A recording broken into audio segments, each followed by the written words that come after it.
Hello, welcome to Geeks Assembled. And today we are talking about a 1960s musical movie based on the 1964 novel by Ian Fleming.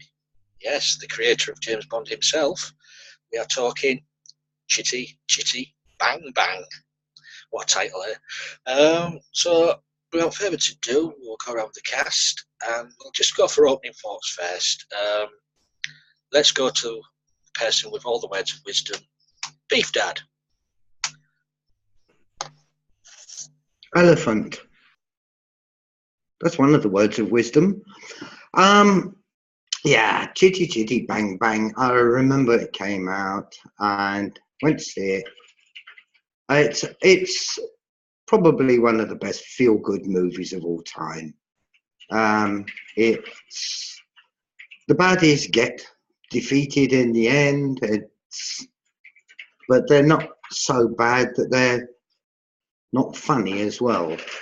They are real comic characters, and you just have such a stellar cast for this. Not just the leads, but bit parts played by absolute legends like Max Wall, Arthur Mullard, Victor Madden, who did all the Hammer horror films. Yeah, it's just Stanley Youngman, the man who could maim the English language and make you laugh while he did it.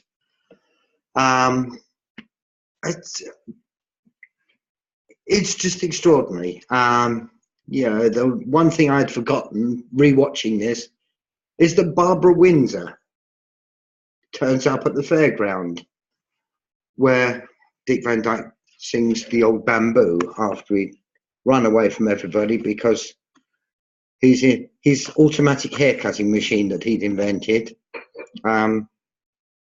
didn't quite turn out the way it was supposed to.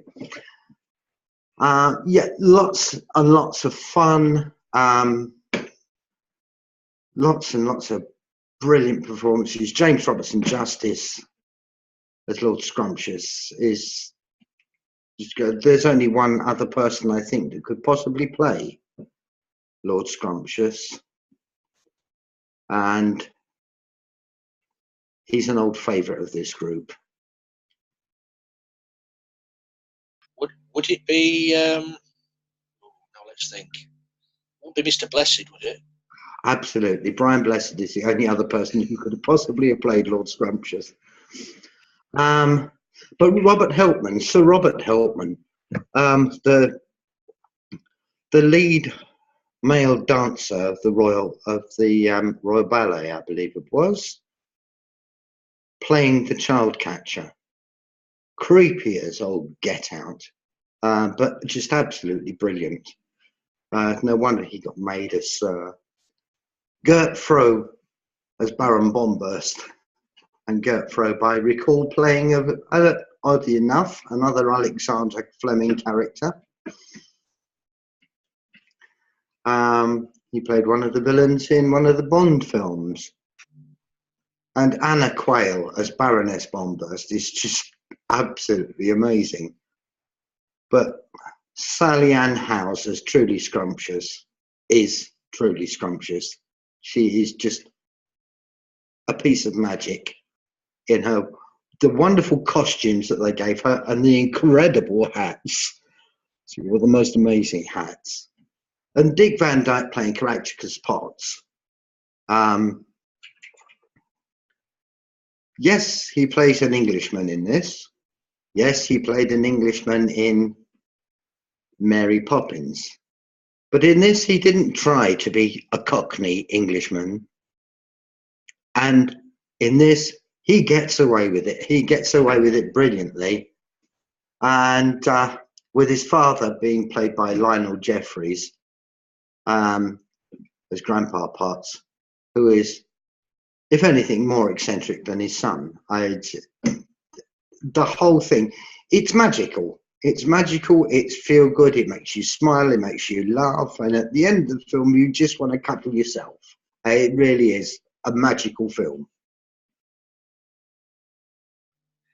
So I'm guessing that you think it's a magical film, feel good film, an all round positive film.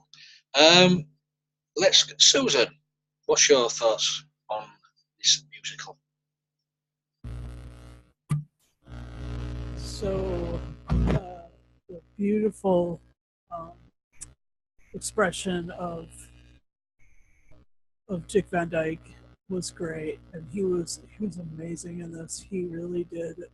It wasn't like Bert. He didn't go over the top, but it was still like the car was really like a character as well, which was awesome because the car had so much character. Oh my gosh. And then there was that dream sequence, or that story sequence that was like full of the adventure of the hovercraft car. It was like the Whomobile, okay? It was really like the Whomobile. It flew. It was a hovercraft. It did everything. It had all of the character, and I know that's why John Pertwee did the Whomobile the way he did. Anyway, it was so cool. So just because of Chitty Chitty Bang Bang, it had a it was the kind of car that Toad of Toad Hall would have gone bonkers over. That kind of motor car, you know? It was that kind of the car. I mean, the car it had GEN11, which basically looks like Genie. I mean, it looked like, one of the, like something you rub a lamp and you get a car. Oh my gosh. I should start rubbing lamps. Get myself a car. One that flies and one that goes as a hovercraft, because I live in by the water, so that would be perfect. Anyway, yeah, so delightful, and the car, oh my gosh. So that's all I got. Thanks for that, Susan. I'm guessing you like the car. Let's nip over to Kevin then. Let's see what he has to say about the snippets of Chitty, what he has seen. Well, when I saw this movie, it was during Christmas time, and it was on the public movie channel or public channel. You guys got BBC 1, 2, and 3. We got Dutch 1, Dutch 2, Dutch 3. So, yeah, it was on Dutch 2, and when I saw it, it reminded me of. I was like, I know that actor from something, and it was Mary Poppins. I was like, oh, he's from Mary Poppins, Dick Van Dyke. So yeah, I really liked what I saw, and the kidnapper, of the child kidnapper. Yeah, he was just awesome. He really was, grabbing those children. I saw that in the movie, and I was like, whoa, for that. And I asked my movie, what movie was it? And he said, Chitty Chitty Bang Bang. I was like, I heard the song. I was like, okay, nice songs. And there were some nice songs in it. So yeah, I really enjoyed it, and can't wait to rewatch it again. Is it time? Brilliant. I mean, there is a lot of songs in this movie. I mean, the movie is 2.5 hours long, which back then it was a lot to sit through, especially a musical. Let's go to Alex and see what he has to say. Yes, it's very interesting, all the Ian Fleming, James Bond connections. It is also interesting to note that Benny Hill is the toy maker, and apparently, I don't know if it was Phil Collins, the singer, as one of the children in the movie, that his scene got cut out. It is good acting, generally speaking, and it does look great, and that's wonderful for a musical. There's only a few songs that I actually like, and it's a very long movie. I got bored with it. I think there was too many subplots. but the old bamboo was parodied in a cartoon in the last 3 or 4 years. A slight change in the lyrics, but they used the exact same music in Family Guy when they were doing it, and you can tell if you play it back to back, it's the exact same music, different lyrics, but exact same music. The dancing is great. The lyrics are good because it's the same people that gave you Mary Poppins, but I'd rather watch Mary Poppins in this movie, even with Dick Van Dyke's exaggerated English accent. I don't know if what I read in the trivia online is true or not. I thought this movie made a lot more money. I'm not sure. I guess it was a budget of $7 million or $8 million back in the 60s, which was a little high. But I'd rather watch The Great Race or Mary Poppins, but it had the same feel. And it is good actors. I just didn't like the pacing and the too many subplots, in my opinion. But it does look great. The children are good. The way that Dick Van Dyke acts is good. You have the bamboo. You have the grandfather singing the posh song, which is actually kind of cute. So I guess I'd give it a C+. I'm not a big fan of musicals, and if they are going to be musicals, I'd rather be watching Mary Poppins or Singing in the Rain or Sweet Charity or Hair. Something a little more modern, I think. Oh, okay. Thanks for that, Alex. As far as I know, this cost about 10 million to make, and it only made 7.5 million in rentals only.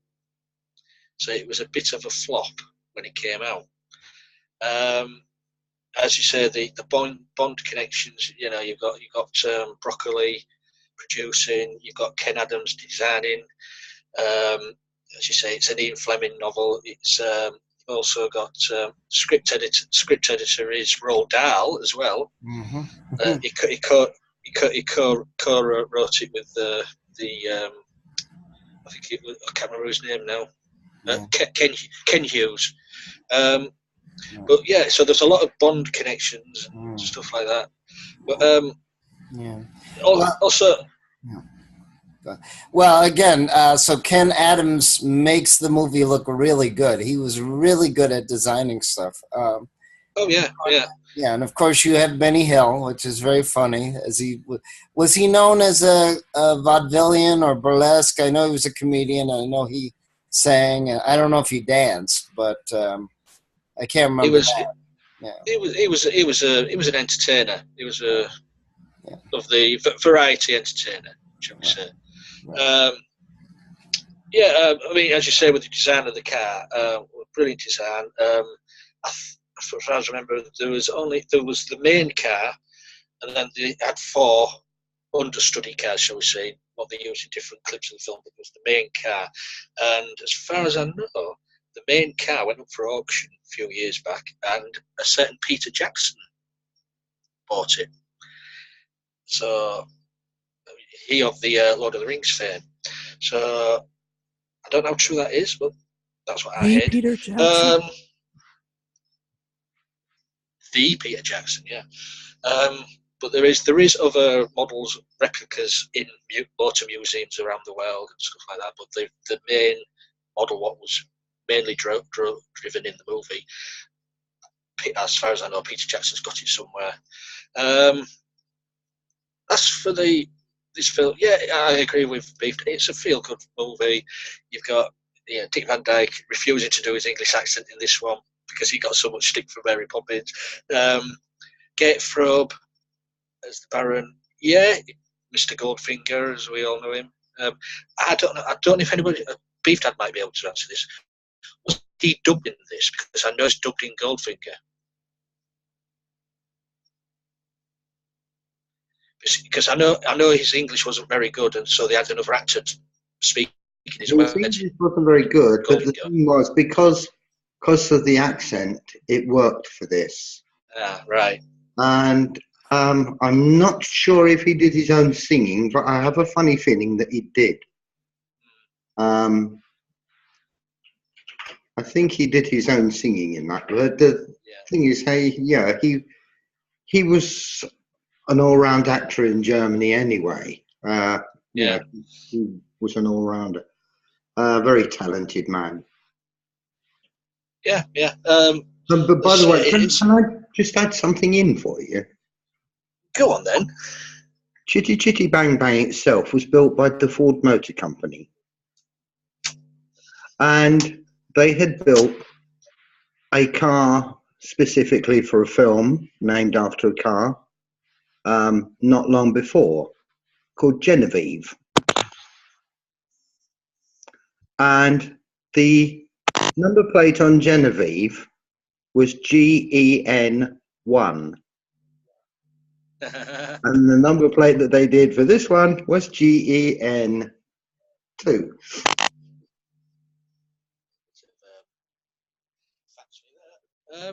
Yeah, he's funny, but we love So, him. We love him. Not Jeannie, but Genevieve. But, yeah, as I say, for me, it is a feel good movie. The only downfall, really, it is a bit too long.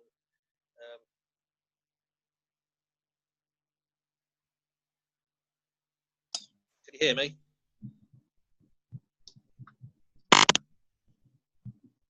You said you're muted. I'm not muted. No, Beef Dad is muted. Oh, Beef Dad, you're muted. Yeah, I know. Oh. Because I was listening to you. Oh, right. I thought you were saying something to me. Oh, well, anyways. I've lost track of what... Train of thought. Oh, yeah. Yeah, and also as well, here's another bit of trivia. Julie Andrews was offered the role of Truly. But she turned it down because she thought it's sort of the Mary Poppins-esque thing, which she didn't want to do anymore.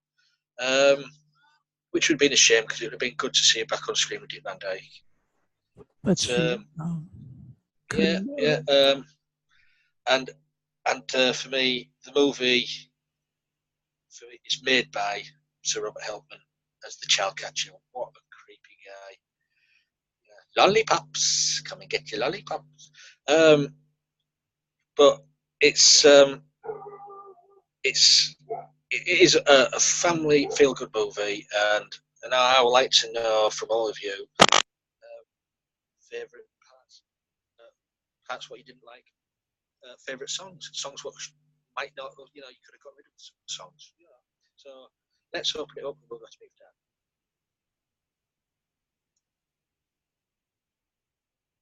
Dad. Well, yes, I like the Candy song, and the song in the factory is very cute, and the dancing, and the Old Bamboo, of course, as I mentioned before, that was redone in an adult cartoon. There are good songs in here. I only remember two. I think there was four that I really liked, but I only remember the names of two right now. The song on the beach, it was cute, where she's with the children, even though she's in a full dress, which is a little strange. But yeah, it was also made for a different audience and a different time. The kidnapping thing, that was a little heavy, I think, for a kids' movie. But, obviously they had to move the plot along. So. Well, to be honest, I think the child catcher really works in this. It's very sinister, and kids watching it back then are still scared of the child catcher to this day, really. And if that's the case, it worked. Beef Dad, what do you say? What are your favourite moments, dislikes, favourite characters, favourite songs? For some reason, I can barely hear you. I think your microphone's a little iffy. I'm presuming we're talking about musical numbers and moments. Yes? Good. Lullaby Bay is one of my favourite songs from it. It's a very, very gentle song. And the musical box scene for the Baron's birthday. The duet, singing from Sally Ann House is just brilliant in that, and the rope clockwork dancing is just extraordinary. That's a magical moment for me, but I absolutely fell about laughing, and I do every time I see the moment, is when, to escape the children, the Baron and the Baroness jump down the rubbish chute, and they end up the rubbish chute. At the bottom of the rubbish chute, there's the child catcher's wagon.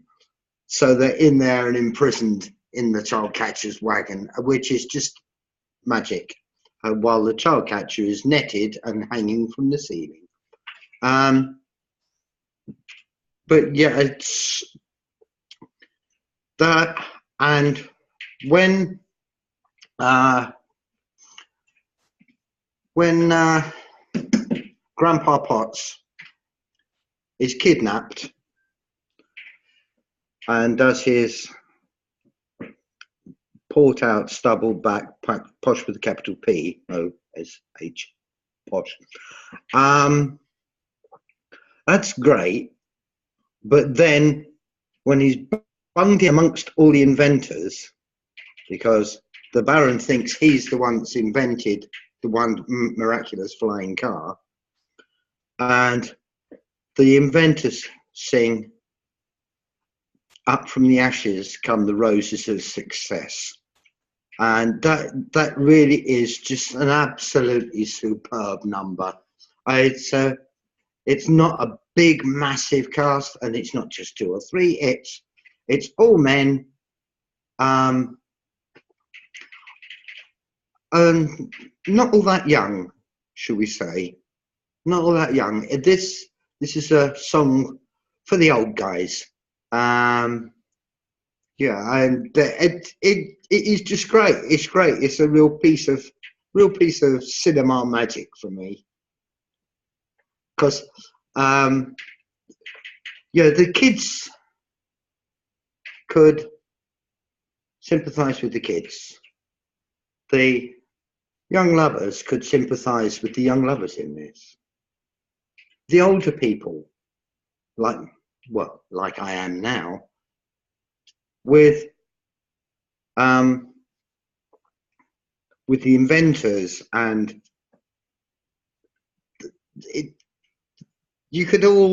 everybody can find somewhere to fit in this film. It's just wonderful. Thanks for that, Beef Dad. Hope you can still hear me. Susan, let's go to you. Let's see what you have to say. Cool.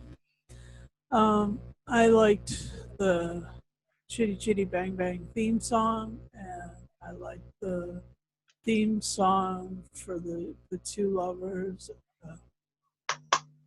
and I love the "We Two Have You" song. That one from the beach, that was adorable. That one gets stuck in my head. And yeah, the bamboo pole song was cool, like Alex had said. I mean, so cool that it did make the jump into American adult comic or cartoons. So I mean, wow, yeah. So anyway, but the song about the car was, it really for me is kind of all about the car. It's I love how it starts out. The whole thing starts out with race after race after race, with this number 3 car winning all the races and showing off and stuff like that, and then you know, the magic of going through the English countryside in an open topped car is not lost on me. I mean, I loved my T-top Camaro when I had one in the early '90s or late '80s. Really, that was delightfully fun, and so I would probably, yeah, I'd probably say that my favorite song is the Chitty Chitty Bang Bang song. Yeah. So, and I love the avarice at which the Baron and his wife look at the car and you know and fear the children. They love the car and fear the children. So that's hilarious. Different, and yeah, the fact that it supposedly takes place in Bulgaria. I mean, I've been in Bulgaria. It's nothing like that, but I may have missed where they were, but yeah, it's nothing like that. It's pretty cool. Bulgaria, not Bulgaria. Say it again. Bulgaria with a V. Wow. Okay. And of course, the castle is Neuschwanstein, which is not very far away from where I am now. Well, isn't the movie supposed to be taking place in the early 1900s, like 1905 or 1908 or something like that? You should go by the dates. The car won the races at the beginning of the movie. I can't remember when it was particularly set, actually. What was that, Beef Dad? You muted? Yeah, 1909, 1910. Yeah, something like that. Yeah. Cool. So with Susan again, it's all about the car, which the car didn't really appear till it was an hour before the Chitty appeared. Now, Kevin. Now, Susan's talking about Chitty Chitty Bang Bang, and her favourite song was that song. So Kevin's going to sing it for us. Well, I cannot sing. Oh, I like to put someone on the spot. If you had time to prepare, you would have sung. I know you would.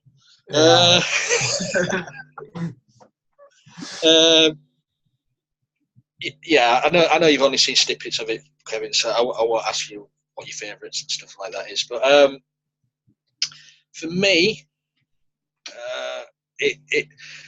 one of the songs what hasn't been mentioned, and I just love the scene, is where the Baron is trying to kill the Baroness.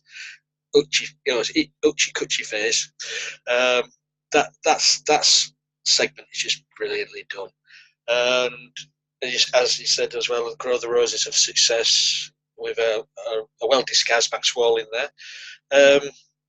The POSH song by Lionel Jeffries. He was a brilliant actor. Any film he was in, you knew you were going to get a good performance from Lionel Jeffries. He always played older than he was, but brilliant. So yeah, it's gone down for me. It is a classic. It failed in the cinema, but it's grown a cult following as the years have gone by, and it's hopefully Hollywood will leave this one alone and not remake it, because remakes and reboots don't often work. So yeah, leave this one alone. You never know. But this is what they seem to. They don't seem to have any original ideas these days. But it could be there, couldn't it? It could be on the horizon. Chitty Chitty Bang Bang returns. So let's go to final thoughts then and our scores. So Kevin, we'll go to you first. Well, the snippets that I saw, I really liked, and I can't wait to see. Probably it's going to be rebroadcast this Christmas again, so probably record it and watch it then. But yeah, I'm going to give this an 7. No, wait, not 7, an 8 out of 10. because it's 8 out of 10. I love And if you can't wait, and if you can't wait till Christmas, always look in a bargain bin in a shop, and you'll find the DVD. So, probably, yeah. yeah. Beef Dad, what's your final say? Just muted yourself.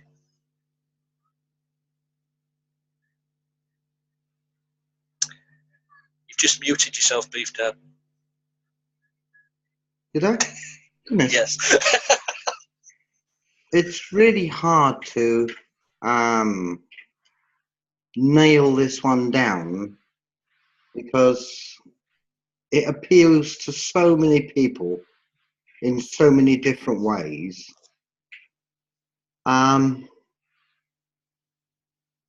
It's the magic of a children's film. I mean, the thing is, it was so popular and it is so dearly loved by people that it was actually made into a stage show. They actually did a massive stage show of Chitty Chitty Bang Bang, which was extraordinary. Obviously, it wasn't quite as long as the film, but it was in very many ways as magical as the film was.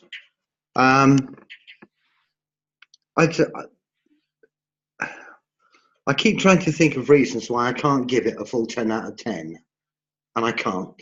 I can't think of a single reason. I can't think of a single thing that goes, no, that was wrong, because it is so brilliantly done all the way through. Yeah, it gets a 10. How did I know that was coming? I don't know. I don't know.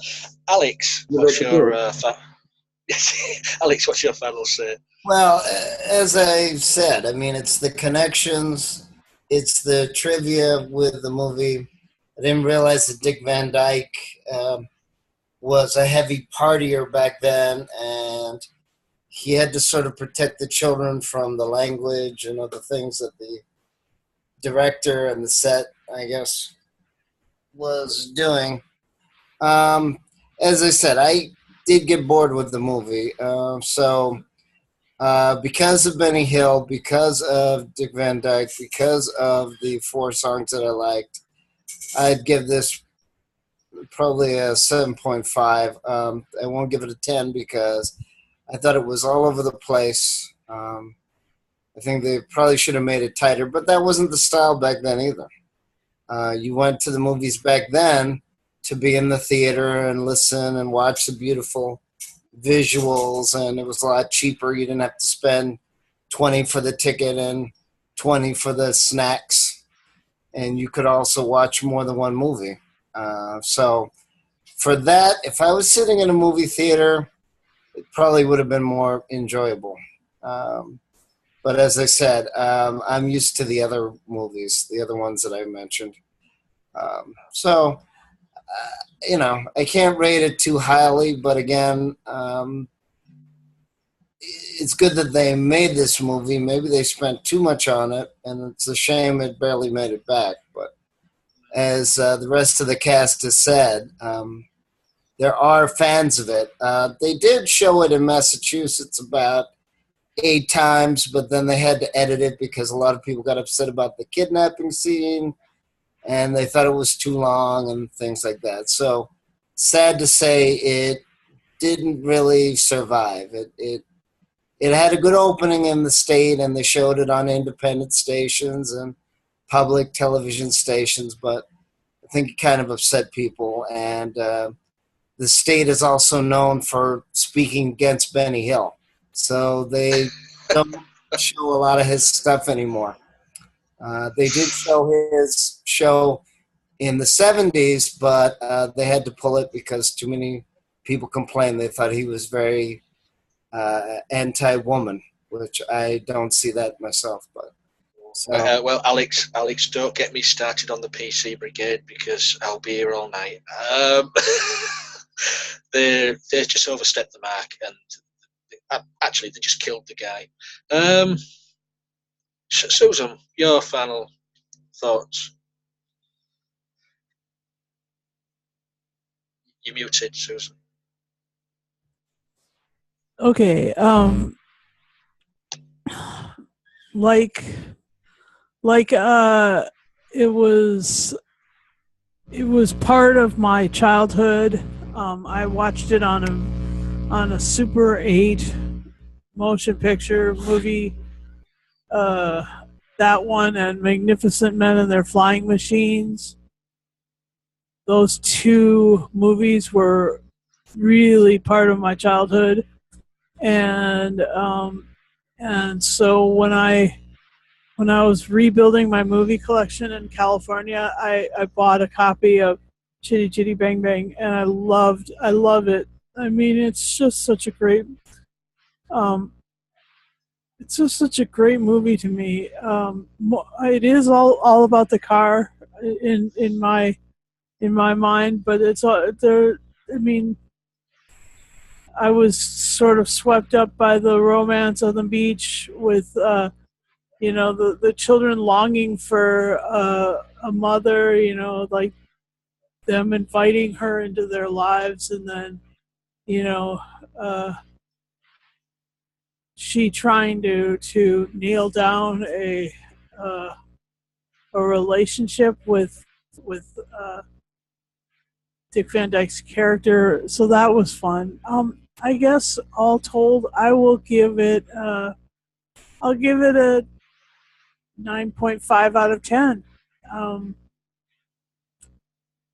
Yeah, I own it, and I will watch it again and again and again. So, Brilliant.